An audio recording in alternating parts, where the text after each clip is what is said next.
నాకు నేను లేట్ చేయడం జరిగింది. సో ఈరోజు ఈ కార్యక్రమము లేట్ అయినా ఎంతో ఆరోగ్యకరమైన వాతావరణంలో మనం చేసుకోవడం చాలా ఆనందకరమైన విషయము. మరి జర్నలిస్ట్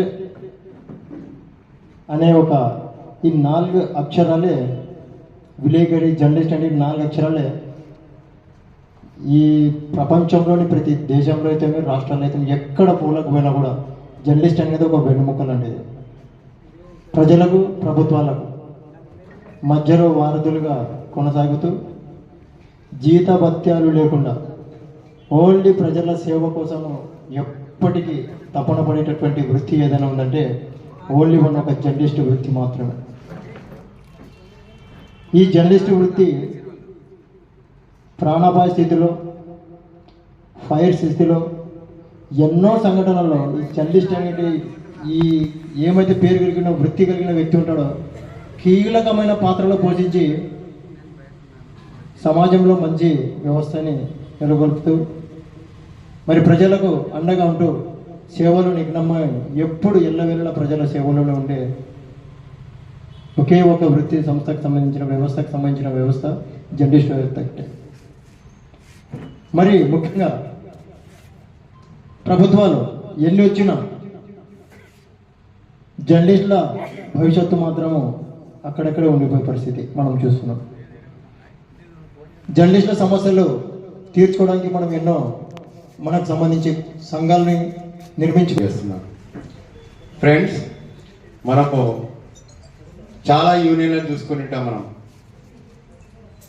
ఒక జర్నలిస్ట్గా మన కంటికి కనబడేటువంటి చాలా యూనియన్, ఇందాక షబ్బీర్ గారు చెప్పినట్లు రాజ్యాంగంలో పత్రికా వ్యవస్థకు, పాత్రికేయులకు అతిపెద్ద పీట, 4th ఎక్సైజ్.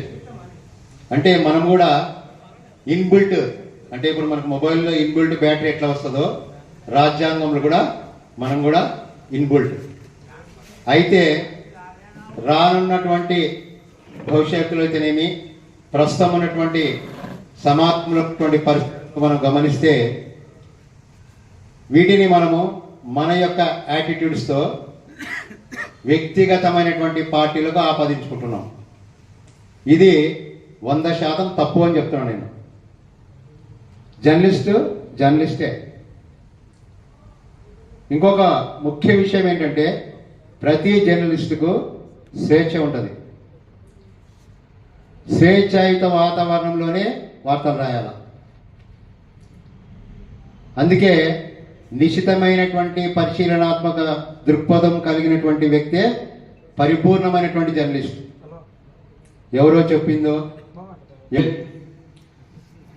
అనొచ్చా? మీ తండ్రి షబ్బీర్ గారికి మన సంఘం ఏపీడబ్ల్యూజే రాష్ట్ర కార్యదర్శి సభ్యులు గోరడ్ల ప్రసాద్ గారు, ముఖ్యంగా ఏంటంటే నా గురువు కూడా ఆయనే. నేను రిపోర్టర్గా రావడానికి, ఇక్కడికి రావడానికి, ఈ వేదికకు, ఈ స్థాయికి రావడానికి నన్ను తీర్చిదిద్దినది కూడా మా సారే. ఇక్కడ ఉన్నటువంటి సీనియర్ రిపోర్టర్లు దేవేంద్రమూర్తి అన్న గారికి, చంద్రశేఖర్ అన్న గారికి, అన్నగారు, ఆయనకి, మన సీనియర్ జర్నలిస్టులకి అందరికీ కూడా ఏపీడబ్ల్యూజేఎఫ్ కర్నూలు జిల్లా కన్వీనింగ్ కమిటీ తరఫున ప్రత్యేకమైన కృతజ్ఞతలు తెలుపుతున్నాను. ముందుగా మీ అందరూ కూడా నన్ను క్షమించాలి. ఎందుకంటే మేము ముందుగానే బయలుదేరిన కొన్ని అనివార్య కారణాల వల్ల ఆలస్యమైంది. చాలామంది రోజులు ఉన్నారు, వాళ్ళందరినీ ఇబ్బంది పెట్టినట్టే పాపం. బట్ అయితే ఏమనుకోద్దండి, తొందరనే ముగించుకుందాం. ఈరోజు ఎమ్మిగనూరులో సభను ఈ విధంగా ఏర్పాటు చేసుకోవడానికి చాలా సంతోషపడుతున్నాను. విషయం ఏంటంటే ప్రతిసారి ఏ అకేషన్ నిర్వహించినా, ఏ కార్యక్రమాన్ని మొదలుపెట్టినా, ఎలాంటి ధర్నాకు పిలుపునిచ్చినా రాష్ట్రంలో, నాట్ ఓన్లీ కర్నూలు జిల్లా, రాష్ట్రంలోనే ఎమ్మిగనూరు ప్రథమ స్థానాన్ని చేకూరుస్తుంది. అది చాలా గర్వకారణం. ఎందుకు ఆ మాట చెప్తున్నానంటే ఫస్ట్ టైం మనం ఆవిర్భావ దినోత్సవాన్ని పెట్టినప్పుడు ఒక అంబులెన్స్ ఇచ్చారు.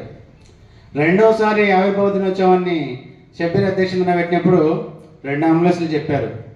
ఆ తర్వాత రాష్ట్రంలో ఇంక్లూడ్ మేము కూడా కర్నూలు జిల్లాలో చేయలేనటువంటి కార్యక్రమంలో ఇక్కడ నుంచి ఫ్లడ్, విజయవాడలో ఫ్లడ్ వచ్చినటువంటి వాళ్ళకి ఇక్కడ నుంచి ఆహారాన్ని పంపించినటువంటి ఘనత ఒక ఎమ్మిగనూరు ఏపీడబ్ల్యూజేఎఫ్ కమిటీకి దక్కిందని చెప్పేసి నేను గర్వంగా చెప్తాను. ఆ విషయంలో నేను చాలా అప్రిషియేట్ చేశాను షబ్బీర్ను. ఎందుకంటే ఎవరు చూపని చదవ ఇంక్లూడ్ జర్నలిస్టులు అంటే జర్నలిస్ట్ హక్కులు ఒకటే కాదు, మనతో పాటు ఉన్నటువంటి ప్రజల హక్కులు సమస్యలు కూడా మనం పరిష్కరించడం మన రైట్. అది దానికోసం మీరు శ్రీకారం చుట్టారు. ఆ విషయంలో నిజంగా మిమ్మల్ని అప్రిషియేట్ చేయాల్సినటువంటి విషయం ఉంది మిత్రులారా. నేను అందుకోసమని చెప్పాను, ఆ రోజు విజయవాడలో గొర్రెలప్ప సార్ ఉన్నాడు, ఇట్లా లారీ వస్తుంది సరుకులతో అని చెప్తే అక్కడ రిసీవ్ చేసుకొని అక్కడ బాధితులకు ఇచ్చినటువంటి పరిస్థితి నెలకొంది. ఏ సంఘం చేయలేదు, మన సంఘం మాత్రమే చేసింది. కాబట్టి నేనేమంటున్నానంటే, ఈరోజు మున్సిపాలిటీలో పనిచేసిన వర్కర్స్ దగ్గర నుంచి ఐఏఎస్లో ఐపీఎస్లో దాకా ప్రతి ఒక్కరికి ఒక సంఘం ఉంది, ప్రతి ఒక్కరికి ఒక గొడుగు.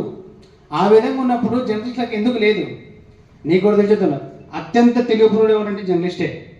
అత్యంత తెలివిపరుడు ఒక డిపార్ట్మెంట్తో కాదు, రకరకాల డిపార్ట్మెంట్లు, రకరకాల వ్యక్తులు, రకరకాల సమస్యలతో ముడిపడినటువంటి బ్రెయిన్ ఎవరికైనా ఉందంటే ఒక జర్నలిస్ట్ మాత్రమే ఉంది. అలాంటి జర్నలిస్ట్ని మనం ఎందుకు యూనిటీగా లేకపోతున్నాం? కాబట్టి మనకు యూనిటీ అవసరం. యూనిట్ లేకపోతే ఏం చేయలేనటువంటి పరిస్థితి నెలకొంది. ఈరోజు జిల్లాలో, రాష్ట్రంలో ఎన్ని దాడులు జరుగుతున్నాయి జర్నలిస్టులలో? ఎంతమందిని కొడుతున్నారు, ఎంతమందిని హింసిస్తున్నారు, ఎంతమందికి బెదిరింపు కాల్స్ చేస్తున్నారు? ఇవన్నీ ఉన్నాయంటే మనకు ఒక యూనియన్ అంటూ లేకపోతే చాలా ఇబ్బందులు పడతాం రాబో రోజుల్లో. అందుకోసం నేను చెప్తున్నాను, ఈరోజు రాష్ట్రంలోనే మనం ఒకటి చెప్తున్నారు మిత్రులారా, నేను ఈ రోజుకి కూడా ఎలాంటి స్వార్థాన్ని ఆలోచించకుండా, ఎలాంటి మిగులు ఆలోచించకుండా నిష్పక్షపాతంగా జర్నలిస్టుల కోసం పోరాటం చేస్తున్నటువంటి యూనియన్ ఏదైనా ఉందంటే ఏపీడబ్ల్యూజే. స్వాతంత్రం వచ్చినాక నెహ్రూ ప్రధానమంత్రి ఉన్నప్పుడు నెహ్రూకు మిత్రుడు ఉండేవాడు, మానికొండ చలపతిరావు అని. ఆయన మంచి జర్నలిస్టు, రకరకాల పేపర్లో చేసినాడు. ఆయనకి నెహ్రూ ఏమి ఇచ్చినా తీసుకునేటోడు కాదు. రాజ్యసభ ఇస్తే నాకెందుకు రాజ్యసభ, నాకు అవసరం లేదన్నాడు. తర్వాత మన ఈ పద్మ విభూషణ్ అవార్డు ఇచ్చినారు, నాకు అవసరం లేదని మొత్తం ప్యాక్ చేసి పోస్టల్ వెనక్కి పంపించినాడు. అట్లాంటి నిస్వార్థ సేవకుడు అనమాట. ఆయనకు ఇందిరాగాంధీ లాస్ట్ డేస్లో మా నాన్నకు, మీరు చాలా బెస్ట్ ఫ్రెండ్, మీకు ఏదైనా కావాలంటే తీసుకోండి అంటే, మాకు ఏది వద్దమ్మా, మా జర్నలిస్టుల కోసం, మా కమ్యూనిటీ కోసం కార్మిక చట్టాలు చేయండి అని మన రక్షణకు సంబంధించి 2 చట్టాలు చేయించినాడు అతను 1971లో మానికొండ చలపతి. అయితే ఆ చట్టాల వల్ల మనకి వేజ్ బోర్డులు వచ్చినాయి. వేజ్ బోర్డులు రావడం వల్ల కొంత ఎంప్లాయ్మెంట్కి సెక్యూరిటీ ఉంది. అయితే ఇంకా దాన్ని ఇంప్లిమెంట్ చేసుకోవడంలో మనం ఐక్యంగా లేం. ఇప్పుడు చట్టాలు చాలా భద్రంగా ఉంటాయి, ప్రభుత్వం కూడా అందరికి ఇల్లు అంటది, కానీ ఇల్లు లేని వాళ్ళు ఎంతమంది ఉన్నారు? అందరికి చదువు అంటారు, చదువు లేని వాళ్ళు ఎట్లున్నారు? అట్లే మనం కూడా మనకుండే చట్టాలని, మనకుండే అవకాశాలని మనం పొందలేకపోతున్నాం. ఇప్పుడు దేశంలో 14 రాష్ట్రాల్లో పెన్షన్ స్కీమ్ ఉంది. అంటే 20 ఏళ్ళ సర్వీస్ ఉన్న, అక్రిడేషన్ సర్వీస్ ఉన్న ప్రతి జర్నలిస్ట్కి మన కాసిం సార్కి వస్తుంది పెన్షన్. పెన్షన్ ఉంది. తెలంగాణ పొరుగున్న తమిళనాడు ప్రభుత్వము 10,000 రూపాయలు ఇస్తుంది నెలకు. ఇది గౌరవమా కాదు? ఇది మనకి, మనం ఆంధ్రప్రదేశ్లో దీన్ని సాధించుకోవాలి. దీని మీదనే మన స్ట్రగుల్ ఉండాలి.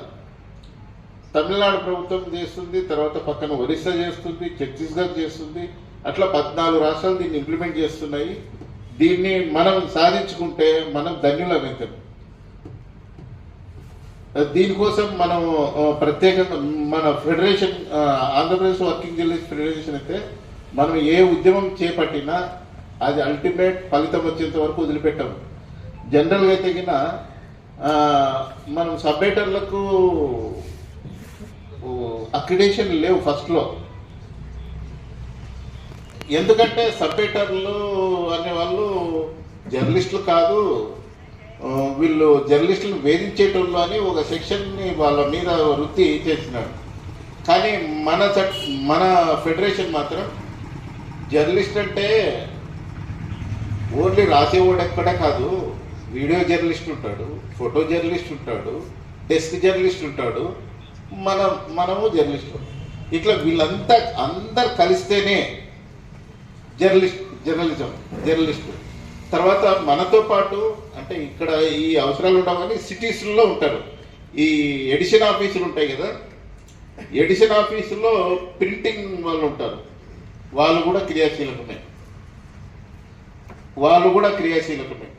ఒక 20 ఏళ్ల క్రితము మన జర్నలిస్ట్ సంఘాలన్నీ కూడా అన్ని కలిపి ఐక్యంగా పోరాటాలు చేసేటివి. అందుకనే మనకి ఈ జీవోలన్నీ వచ్చినాయి, అవుట్ సైడ్ జీవోలు. కాసిమన్ గంట్ల 5.5 సెంటు మనకి స్థలం ఇవ్వాలి, అది GO. Accreditation, bus pass, health కార్డులు, ఇవన్నీ ఎట్లా అంటే మనం ఐక్యంగా ఉన్నప్పుడు సాధించుకునేది. ఇప్పుడు మనం ఆ మిషన్లో ఉండేటోని యోగక్షేమాల గురించి పట్టించుకోవడం లేదు, వాటిని అసలు మనంలో కలుపుకోవటం లేదు. ఇప్పుడు ఒక్క మాట చూడండి, మనం రాయకుండా ఇప్పుడుండే పరిస్థితుల్లో సోషల్ మీడియాలోనూ వాడు ఈడో వస్తే వాడు పేజ్ చేసుకొని నల్ల చేసుకొని ప్రింట్ వేసుకుంటాడు. కానీ అదే ప్రింటర్ వాడు బటన్ నొక్కపోతే పేపర్ బయటికి రాదు. సో వాడు కూడా క్రియాశీలకమే. కాబట్టి మనము అందరం